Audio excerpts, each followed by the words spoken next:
Laurence Afito, bonjour. Bonjour.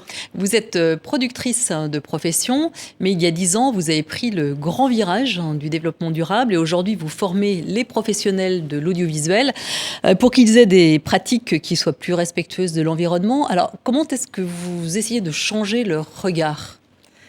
Alors, en effet, c'est changer le regard, en fait, c'est changer la vision du monde que l'on a, évidemment, et trouver du sens aussi à ce qu'on va faire, parce que c'est changer nos métiers. Donc, il y a deux aspects dans ces formations. C'est former sur des bonnes pratiques, des bons gestes, comme on ferait à la maison, sur un plateau de tournage, comment je fais pour réduire les transports, être plus vigilant sur l'alimentation, le gaspillage, l'énergie. Et puis après, il y a évidemment... Sur le fond ? Sur le fond, Ouais. et justement aussi important en fait finalement, parce que dans des métiers d'image, tout comme vous aussi en tant que média, à travers... Moi, je vous invite par exemple Voilà, pour en merci. parler. À travers les récits, enfin ce qu'on appelle les récits, c'est-à-dire que les histoires qu'on raconte dans une fiction télé, dans une fiction sur Internet. Mais comment on peut instiller ça ? Instiller, c'est qu'aussi nos scénaristes, ces créatifs, toute cette ligne de création éditoriale qui existe dans le cinéma ou dans l'audiovisuel, il faut que ces personnes aussi, au même titre que les citoyens, que n'importe quelle personne, soient formés à ces enjeux, comprennent l'urgence. Alors on la comprend beaucoup plus aujourd'hui avec ce qui s'est passé dans les événements que l'on voit quotidiennement, malheureusement. Donc il faut former, comprendre quels sont ces enjeux, comprendre quelles solutions existent et quel modèle de société on pourrait imaginer. En fait, c'est des scénarios. Qu'est-ce qu'on peut imaginer ? Et nous-mêmes, on n'est pas forcément capable. Et c'est là où les créatifs ont un rôle à jouer. Ils doivent s'emparer des low-tech. C'est quoi un écolieu, interlieu ? On voit plein d'initiatives. Donc, comment un créatif, dans ses histoires, va nous faire un super-héros qui nous donne envie de devenir le super-héros sauveur qui va ramasser les déchets dans les océans, plutôt que quelqu'un qui va détruire avec des armes ses congénères. Alors, comment vous les avez sélectionnées, ces initiatives ?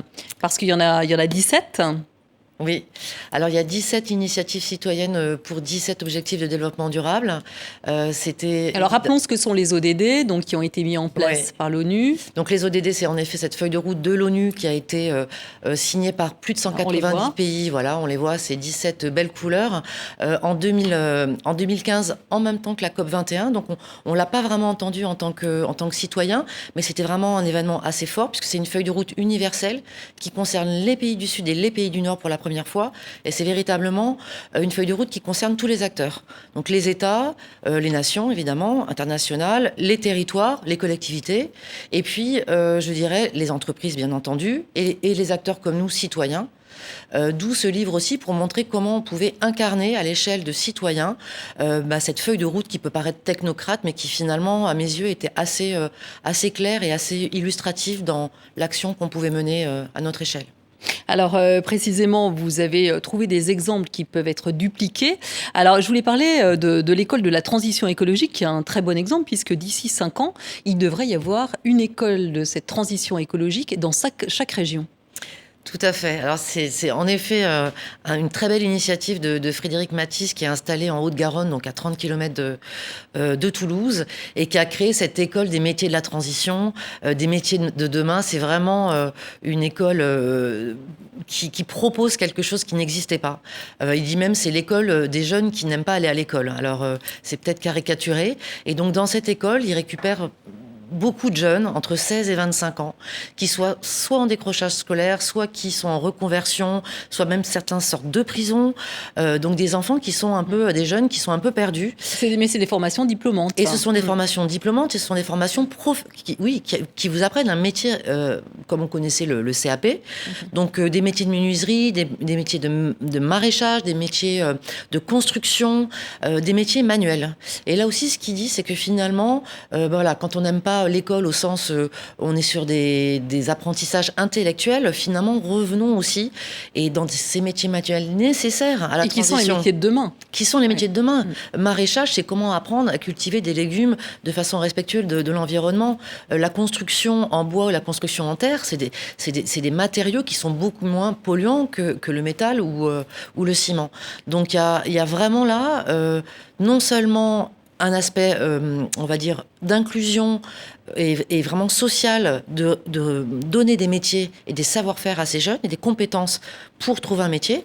Et puis il y a le volet environnemental, c'est-à-dire que tous ces métiers-là, il faut les faire vivre à nouveau, il faut les faire revenir dans notre société. Ils ont été oubliés, ils ont été dévalorisés.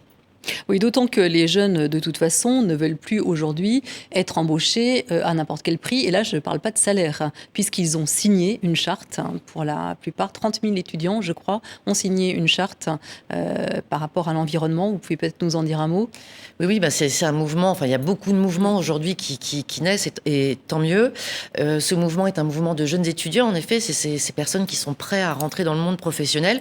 Le collectif s'appelle Pour un réveil écologique. Qui porte bien son nom. Et l'idée, c'est en effet de dire aux entreprises, de dire à ces employeurs, à ces futurs employeurs, ces employeurs, nous ne souhaitons pas travailler dans une entreprise qui ne s'engage pas sur des sujets environnementaux, sociaux, sociétaux.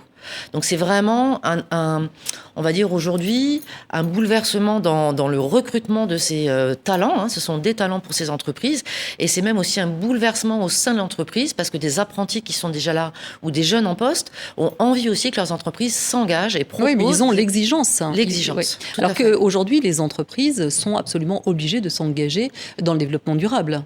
Alors, il n'y a pas d'obligation aujourd'hui de s'engager. Il n'y a aucune obligation. Vous formez quand même les entreprises et les entrepreneurs à ces questions-là. Bien sûr qu'il faut les former, et que les grandes entreprises ont même une stratégie, ce qu'on appelle RSE, donc de responsabilité sociétale.